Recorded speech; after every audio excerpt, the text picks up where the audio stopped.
Whoa, that sun is not messing around right there. Good morning. It's giving me photo because I'm a plant. So, all right, or who knows. All right, well, welcome. Good to see some of you guys. Good to see all of you, really. That was a strange thing to say. Only some of you I'm happy to see, apparently. I'm most happy to see my 3 friends on the front row who understand that I don't like it when the front row is sad or lonely. So if any of the rest of you would like to help make the front row be neither sad nor lonely, you may do so. I especially enjoy how our friend in the back is like, nah, I'm going to sit as far back as I possibly can. Anyways, with love. Yeah. So welcome. Glad to have all of you guys. Every single week we meet here for Lift the Rock, and it is a program designed to help connect the business community to the entrepreneurial community. We're going to talk a little bit more about that in just a second. But as we get started, I want to give a special thank you and shout out to our friends who happen to be in the front row at the Little Rock Regional Chamber of Commerce for all that they do for entrepreneurship, both in Little Rock and beyond, as well as to our friends at the Little Rock Tech Park for allowing us to use this awesome space and doing great things for downtown. As we hang out this morning, I would love if you would give us a little bit of love on social media. We like to use the hashtag #LiftTheRock. You can find the Venture Center on Twitter at Venture Center, and you can find today's presenter, Dane Dover, on Twitter at Dane Dover CPA. Just a hint, he might be an accountant, right? Okay, so as you do that today, if you don't want to use up your precious data minutes, you can hop on to our screaming fast Wi-Fi. As a Venture Center member, you have access to the Hyperleap Internet product, which is 1 gig up and down, and we love it. It actually sometimes makes it sad to go home and use my Pokey Joe internet. If you are not yet a Venture Center member, talk to me afterwards. You can also talk to James. He'd tell you a thing or two about being a Venture Center member. If you are not yet one and you would like to get on the internet, you can use the Tech Parks login. There it is right there. So that is the Tech Park guest Wi-Fi, and the password is ThinkSpace, but spelled fancy, so as to prevent cyber hacking situations. So quick question, what is something that entrepreneurs need to succeed? So much silence. Silence is not the answer. The answer is caffeine, and sometimes capital, and always connections, right? And so to that end, we are going to make some connections with Dane this morning. But here's the thing, we're doing it a little different. This morning is not so much a presentation about a company and what a company does. Today is a presentation about startup cash flow, how to manage that, and why cash is and probably always will be king, right? So the thing that I'm going to ask you guys to do is listen to what you hear today. And if you think that there are people that you know that Dane needs to know, then you're going to write them down on the little cards that I'm going to give to you when we get wrapped up. So, with no further ado, I'm going to hand it off to Dane because cash is king. All right? Here, I'll just give you this one. Okay. Great. Right. Well, so who knows who this is? Johnny Cash, right? Okay. And I'm a fan. I'll go ahead and tell you. I wore out a cassette tape, so I'll tell you that. It'll tell you a little bit about my age. I wore out a cassette tape listening to Johnny Cash. And in my book, he is the king. But anyway, we're going to talk about cash today. I'm going to set this down for a minute because I need 2 hands. What if you could have unlimited cash? Wouldn't that be cool? So I have some fake 50s. They're not real. So everybody get excited, okay? I have some fake 50s. I have 1, 2, 3, 4, 5, 6 of them. But what if you had unlimited cash and somebody that knows math real quick, 650s is how much? $300. Very good. Okay. And if I took one, 2, and 3 of them and gave that to you, which I'm not going to do, but let's pretend I did. Okay, and I gave that to you. How many would I have left? 150, right? But here's the weird thing. Sometimes you end up with 1, 2, 3, 4, 5, 6 of them left. Now, some of you are going, wait a minute. I didn't see that right. So let me try it one more time. If I take a $50 bill and another 50 seem to be stuck together. It's not how it works, by the way. And another 50. It's really not. CPA, not a commission. I would end up with 1, 2, 3, 4, 5, and $6. Wouldn't that be cool to have unlimited cash? That no matter how much you spent, you kept coming up with more cash? But today we're going to talk about cash flow, and you arrived on a day when a CPA is talking, so you know that's an exciting time, okay? So I want to talk to you a little bit of, the microphone. Okay. I want to talk to you just I know, it's a lot of things. I'm all sorry. right, I want to talk to you a little bit just about me. I was in the corporate world, spent most of my career working as a CFO, had worked for a CFO for Fortune 500 company. About 7 years ago, 8 now, went to work for an entrepreneur group, and we bought and sold businesses. And one entrepreneur, but that's what he did, and I went to work with him and kind of fell in love with the whole entrepreneur passion. And so I left the corporate world. We took a couple of deals to market. Greg sat me down and the chief operating officer and said, guys, if you're ever thinking about making a change, this would be a good time because we just took 2 deals to market, and I'll go look for some other things, and I'll keep you guys employed, but if you're ever looking to make a change, now would be a time. That's when I left, and I opened my own CPA firm back last January, a year ago January. I purchased a firm in September, and am looking to probably purchase another firm. So that's kind of a little bit about me and what I do. I do focus on small business. So that's kind of what I do. I like entrepreneurs. I love what you guys do, and that's what I focus on. So let's talk about cash flow for a minute. Cash flow is really the lifeblood of any business. And I'm going to move around some, so that way if you look up and you fall asleep, then I'm in a different spot. So cash flow is the lifeblood of any business. So with poor cash flow, here's what happens. 90% of businesses fail. It's not about whether or not you're making a profit. It's about, are you managing cash? So, and this is Dun & Bradstreet has this statistic. 90% of small businesses that fail because of cash flow. They don't have enough cash to cover their needs. So what we're going to talk about today is a good cash flow strategy that can really put your business of any size on the right track. So I want to tell you kind of what cash flow is. Some of you may not know the term, but cash is basically looking at the business on a cash basis, which means I'm going to look at what cash comes in, I'm going to look at what cash goes out. Pure and simple. It's a very simple thing. Accrual basis accounting, which is what most Fortune 500s do, look at profit. So they got a whole treasury department that deals with cash, and all they care about is what did we make on this product or this service, and how can we get it better, okay? A small business owner needs to concentrate on both, but I would tell you if you're going to concentrate on one, concentrate on cash. Make sure you're looking at cash. I had a boss one time that said, without the cash, a sale's just still a promise that can be broken, okay? So until you get the cash from your customer, it's not a sale. You can put it on your sales projections, you can put it on your P&L, but it's not a sale till you get the cash. So I'm going to talk about 10 strategies for managing cash flow, and we're going to go through these fairly quickly, even though I could probably talk on each one for a while. But here's the first thing I want to say is understand and document cash flow projections. Now, you do this in your personal life, don't you? You kind of know what cash is coming in. You know when you get paid, if you get paid every 2 weeks or you get paid every week, and you know which bills kind of are due when. Well, as a small business owner, you should be doing the exact same thing. You should understand and know and document what's going to happen with your cash. So some examples. If you know that every October you have property tax to pay, it shouldn't be a surprise to you. You should know that. You should know, I need to make sure I have cash to pay property tax.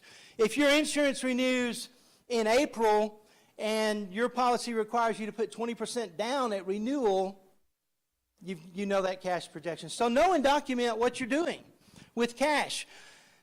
Go ahead and have a cash budget and understand that. And I say this, it says make sure that profit is equal to cash inflow. So timing's everything. So when you're projecting profit and when you're trying to sell something or you're trying to sell a service, make sure that that equals the cash coming in. So a great example, I mean, I do income taxes. That's what I do. I mean, that's part of what I do. I do income tax returns. When I do the income tax return, I immediately hand the client a bill, and they know I immediately expect payment. Okay? Now, I've got profit, whether they pay me today or whether they pay me a month from now, I'm still making profit on that service. But the cash coming in is very important, and I need that profit to equal my cash.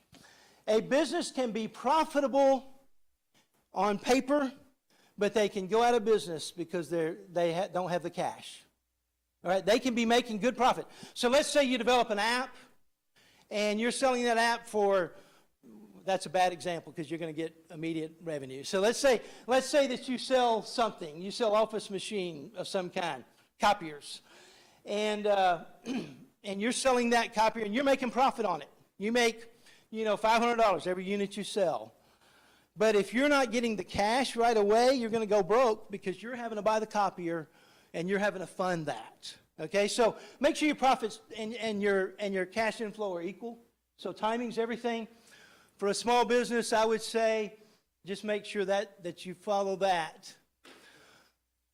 This one's going to be hard, but if possible, manage your sales fluctuations. So instead of this roller coaster, you turn it into a train. Okay? So how do you do that? I can't do that. My sales are all over the board. Okay? Well, that's true. All right? And that's true with me too. I mean, I have a short time span in my business when I have a lot of sales volume. All right? From about January 15th to about April 15th. I have a lot of volume then. All right? I can't say to my clients, hey, I want you to do your tax return in October instead of April, okay? But here's what I can do, and here's what you should be doing in your business. I can find those clients who automatically are going to file an extension and automatically going to file at a later date, and I found some. Believe it or not, there are people who don't do their taxes when they're due. Did you know that? There are some people who wait until October the 15th because that's the final deadline that you can file. And I actually have a few clients who called me on October the 10th and said, I got my stuff together. Are you ready for me? Guess what? Even though I've got a big spike, I have learned a way to turn those sales fluctuations into kind of a steady thing. Now, from October 15th till January 15th, I starved to death, so if you feel sorry for me, send me some money, okay? But that's how you do that. So look for those sales and those customers that you can take those sales fluctuations and turn them into a train instead of a roller coaster. Here's an important one. Get ready for the 99.9% chance that there's going to be unexpected things. How many of you have a small business? Raise your hand. You've had one or you have one. How many of you have ever had a surprise happen? Again, 100%. I'm just telling you, it's going to happen. All of a sudden, you're rocking and rolling. I had a friend of mine right in the midst of tax season. I mean, we're talking like April the 5th. His computer crashed. And he had data that he had to recover. He had to take his computer and take it to a specialist that could recover the data. He lost, as he tells me, he lost 32 hours of time during that time span. Not so much that he wasn't working, it's just he lost time during that. Okay, emergencies are going to happen, guys. They are going to happen. All of a sudden, something's going to happen that's unanticipated, and that's an emergency. If you do any personal financial planning, you know that one of the things people talk about all the time is having an emergency fund, so that when that happens, you don't have to use credit cards, you don't have to dip into other funds, you have savings for that. Well, I would say businesses need the same thing. You need an emergency fund. Now, for some of you, that's going to be a credit card. It's like, okay, this happened, I've got to go fix it, okay? Realize that they're going to happen. Number 6, and this is a big one for me because I've seen it happen the other way, pay vendors on time and you're going to end up with better terms. So when you start out in business, and I don't care what you're selling, when you start out in business, that vendor doesn't know you, and they're going to demand you to pay cash or credit card, usually right up front, all right, when you start out. And then after they get to know you, maybe a year, you may ask for terms, and they may give you short terms. And I mean by short, like 21-day or 15-day terms. They may grant you terms. And guess what happens if you don't pay them in time? They remove those terms, right? But if you pay them timely, and then you come back another 6 months later and say, you know, it would really be best for our business if we had 30-day terms or 45-day terms. Depending on the vendor, they'll sometimes give you that. So pay your vendors on time, and you're going to end up with better terms in the long run. All right? Pay them on time. Now, I said that, and then I said, know who you can stretch without impacting your business. So here's the caveat to that. There are some of your vendors that are not critical to your business, and anybody sell office supplies in here? Nobody? Okay. Office supplies is one of those. All right? You know what? If you don't get copier paper on time, it's really not going to impact your business. If your office supply vendor cut you off, which for most people that's Office Depot or Sam's nowadays anyway, but if you don't end up getting your office supplies in time, it's not going to impact your business. But if you end up not getting, let's say that you sell security systems, and you don't get the security system that you sell and install because your vendors cut you off, that's going to impact your business. So know that. So pay your vendors on time. Bill your customers in advance, immediately, and often. I can't tell you how many times I'm in business, and I can't tell you how many times I've done business with somebody, and it's like a month, and I hadn't even got a bill yet. I'm like, this is great. Can you wait 2 months to bill me? Okay? And so I would say that if you really want to impact your cash flow, bill customers immediately, or in some cases, learn how to bill in advance. Nothing wrong with that, guys. Now, you got to work with whatever you do, but there are some people who are okay to pay in advance. When I sit down with a client, I know it's going to be a major project, and I know it's going to be a $2,000 deal. When I'm sitting with them, I'll say, well, you know, when we get started, I'll expect some payment up front just to get started. And you know what? I've not had one client say, well, I'm not going to do business with you then, and walk out the door. They haven't done that. Okay? So, you know, get a little courageous here, and it'll help your cash flow. And by golly, if you do a service, don't be slow on billing them. Bill them right away. And then you're going to collect your cash sooner. All right? So bill them immediately, bill them often. In the construction business, there's a billing methodology that says percentage of completion, which means I've done 10% of the job, I'm going to bill you for 10%. I've now done 30% of the job, I'm going to bill you for the other 20%. The reason that came to be is because contractors cannot wait till the project's done to get the cash. Okay? So bill customers in advance, immediately, and often. Number 4, understand and know that growth drains your cash. Not a bad thing. Growth's not a bad thing, but understand that it's going to have an impact on your cash. If you grow too much, too fast, it's a cash drain, big time. So let's just assume for a minute, and I'll just use this scenario. Let's just assume for a minute that you have a dance school. That's what you do, okay? And you decide, you know what? I am not okay with having one dance school. I want 10 of them. And you decide, I'm going to go open this school over in, let's say you're in Little Rock, and you say, I'm going to go open one in North Little Rock. And you go open up the school in North Little Rock.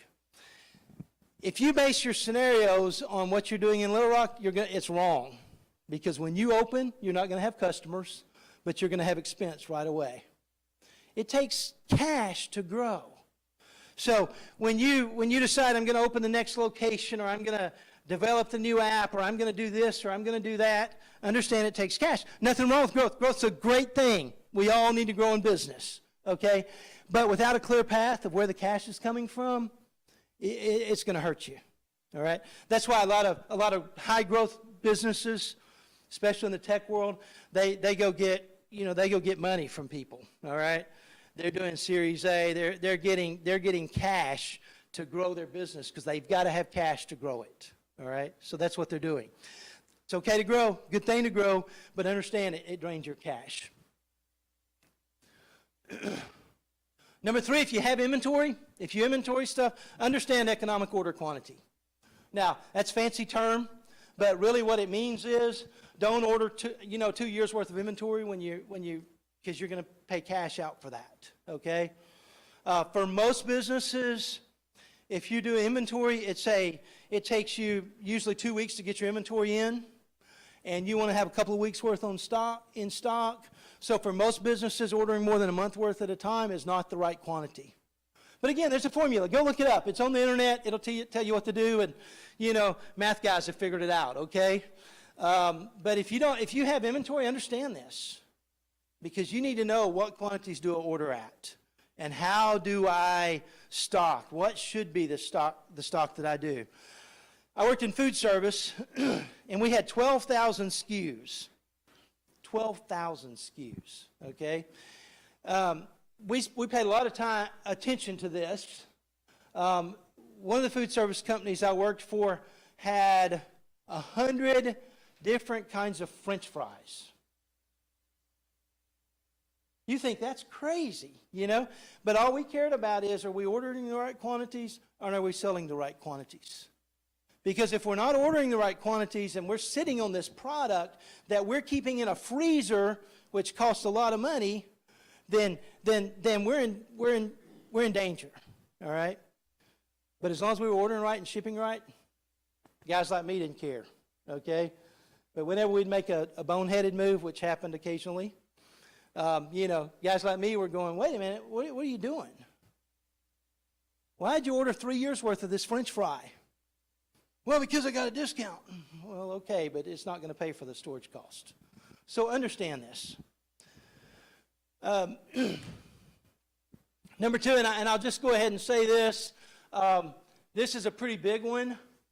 Make sure your customer terms are less than your vendor terms. So GE's a good example. GE for years, and I don't know where they're at now. I haven't studied them in the last couple of years. But for years they had what they called negative working capital, which simply meant that they were paying for things after they had collected money from customers. So they were not doing it the other way around. So if you're in a service business, you have to pay for people. That's usually a weekly thing, right? You're paying them weekly or you're paying them bi-weekly. And you're paying usually before you collect from your customers, all right? Back to the growth thing, you can never really truly grow fastly if you're doing it that way. So what you need to do is figure out a way to make sure that what you pay your vendors terms are less than what you're collecting from your customers. Ideal situation is you buy product and you have 30-day terms with your vendors. You sell the product, you have 15 days with your customers. All right? You can do that forever. And I'll give you examples of why that's true. Restaurants are the best example of this, because they usually have terms with their food vendors, but they get cash today. As soon as you eat lunch, they get paid. Okay, as soon as you eat supper, they get paid. So restaurants can actually be very poor in business and survive a long time because the cash flow is working. In fact, a lot of restaurants that go out of business, and I know this because I was on the other side of that, a lot of restaurants that go out of business, when they go out of business, they owe their food vendors. And we're never going to get the money. I'm just telling you, they're out of business, they're done, that product's already gone. I can't even go get the product back, okay? It's done. Milk vendors, and I thought this was interesting, milk vendors have 7-day terms. Why do you think that is? Huh? It goes bad, that's right. It goes bad in 7 days. They can't get it back. So if you need to get your terms with your customers less than your terms with your vendors. So the number one thing you can do is have a passion about cash. As a small business owner, you need to know where your cash is at all times. You have a passion about it. It's not something you should delegate. Now, I've worked for entrepreneurs, and I've worked in larger entrepreneur organizations, and even though I was kind of the guy that put all the stuff together, our owner wanted to know, what's our cash look like this week? Okay? How are we looking?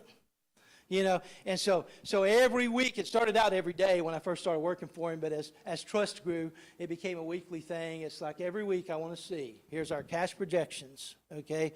Here's the money coming in, there's the money going out. Are we upside down, or am I going to have to go tap the line of credit? What needs to happen? So have a passion about cash. Nobody else is going to have the passion you have as an entrepreneur. It's your business. You've got to have the passion about it. So it's an everyday task. It's something you need to look at every day. If you don't wake up in the morning and you're not looking at your bank account or your bank statement online to see where you're doing in cash, then you're probably doing something wrong, because you've either got too much cash and you're not really paying attention to business, and that's great if that's you. I've never been able to do that, and most small businesses aren't able to do that, okay? But you know, if you're a trust fund baby, maybe you don't have to worry about your business. But have a passion for cash. Don't delegate this. If you need to get a hold of me, I am on Twitter. You could become one of my 4 followers. You know, follow me on Twitter. I'm kind of new to Twitter, so I'm joking, but that's close to the truth. There's my website, my phone number, my email. Certainly be willing to talk to any of you at any time. Any questions? Kind of zip through it. Everybody still awake? That's good. They are still awake, which is remarkable because accounting at 9 a.m. I know. So no questions? I'm sure you have questions. Dane, other than small businesses, do you have a target customer or audience that you go after? I mean, you just said small business. Yeah, and Specific space within that. yeah, I mean, my ideal client, I mean, we all have those. My ideal client would be that business that's kind of gone beyond just doing tax returns, and they're kind of in growth mode. They want to grow bigger, get larger, and they need a little more help than just a tax return. And so that's kind of where I come in, because because of my CFO background, that's really what I do, is help them in their growth strategy. And, you know, start to develop budgets, do forecasts, sit down every month and have a meeting and go, how are we doing to our forecast? How are we doing to our budget? You know, and help them kind of through that transition. I tell everybody my life cycle for my businesses is I start out just doing their tax return. If they're a growing business, they grow to a point where outsourcing doesn't make sense and they no longer need to outsource me. They need to hire an in-house CFO. And when they get to that point, guess what? I end up doing their tax return at the end. So my life cycle is I start out doing tax return, and I end up just doing the tax return. But that middle ground is really who I want to help and who I want to target. So if you know anybody in that middle ground, that's really who I'd like to talk to. So to that end, how does a company know it's time to have somebody brought in-house to handle those things for them? That's a very good question. Most of the time, they don't know it's time, and until I sit down and talk with them and kind of go through the scenario. And I can usually identify those companies. Sometimes they know because they're ready to grow. They're the dance school that says, hey, I need to go to 2 locations. But to do that, you know, I probably need to quit letting my cousin Susie do QuickBooks and probably need to get somebody that really knows what they're doing. And so they begin to think through that themselves. So, you know, but it's hard. It's a hard sell because a lot of times people don't recognize that they need it, and they do. Do you do any work with nonprofits, or is it just strictly small businesses? I do some work with nonprofits, one in particular, but not a lot of work with nonprofits, but I do a little bit. Okay, because I've got a friend that's wanting to start a nonprofit, and that's one of his things. He's getting a good amount of donations, but he's at that point where he could quit his job and just, you know, focus fully on that nonprofit, but it's that cash flow that kind of scares him because he doesn't want to stop receiving his income, but he could be receiving grants and donations and all sorts of stuff. Sure. So is that a person that you could potentially help with Yeah, that? absolutely. Yeah. Okay. If he's already set up, I mean, I say I do nonprofit work, but I'm not a nonprofit guru, okay? Right. So, but I do some work with nonprofits, so. Okay, well then I'm fine. Okay? So, from the tax prep hat, right? What are some of the biggest mistakes that you see startup founders make from a tax perspective? They don't talk to their tax advisor at all until it's kind of too late. So a lot of times they'll come in and say, hey, I did this, and, that may be a bad tax decision. And so I would say, if you're a startup, I don't care what it is, just run it past your tax person. Say, hey, I'm thinking about doing this. Now, a lot of times, most of the time, it's not it's not irreparable. But a lot of times they'll invest in something, or they get bad advice on the street. So they hear, well, if I buy a truck, I can write the whole thing off. Well, no, you can't. And they get bad advice or half advice. So what they hear is, if I buy a truck, I can write off, a good portion of that, which you can. But if it's not within a certain weight class, it falls into what's called automobiles, and they have their own set of rules. And so they get partial advice. So I would say that's the big one. Of course, for me, the other big one is, they're just not organized. I mean, they literally have, I think I've got another receipt. Here. I forgot that one. That's not really the way to run a business. I mean, if you can't do any better organization than that, you probably need to be asking yourself, is this really going to work for me? And that doesn't mean everybody's an organization freak, but I mean, I have clients that run the whole gamut. I have people who come in and, boy, they've got a folder for everything, and, here's my Office Depot expense receipts, and here's my, and they're very organized. And I've got clients who come in who literally don't have a clue what they even spent on their business this year. And they're going, and they're literally coming in with their fingers crossed, hoping they don't have to pay taxes. But they have no clue whether they're going to have to or not, because they don't even know if they made money or not. So I would say that's the other one. So if you're not organized, get help from somebody who is. So. Anybody else? Okay. All right. Well, Dane, can you stick around for a minute, Yeah, so that absolutely. if they have additional questions, but they're feeling shy this morning, Sure. they can ask them one-on-one. Awesome. Give the man some love, would you? Thank you. Thanks. So, yeah, think about who you know. I'm going to get the cards for you. If you know of a startup founder who you maybe have seen their organizational situation for bills, and it's a sad little bucket in the corner that things are just thrown into, and you think maybe they need to talk to somebody, well, let's introduce them to Dane, right? If you've got somebody who's thinking about maybe getting a CFO and they don't know how to figure out if they should or shouldn't explore that, maybe you can introduce him to Dane. He's also one of our mentors and a great resource, so we appreciate him coming and spending time with us this morning. Next week, we have a fascinating company coming called iGuide. They have effectively an app that can help diagnose in 10 seconds whether or not someone has a concussion based on eye motion. It's really fascinating, and they're going to come and give us a demo of that next week and tell us about their company that they're growing right here in Little Rock. So it's going to be exciting. I still have plenty of coffee out there and some pastries. So as always, I beg you to please take those off of my hands. And we'll see you guys next morning, good gracious sakes, next Tuesday morning at 9 a.m. right here for Lift the Rock. Drink the coffee. And I'll bring you cards.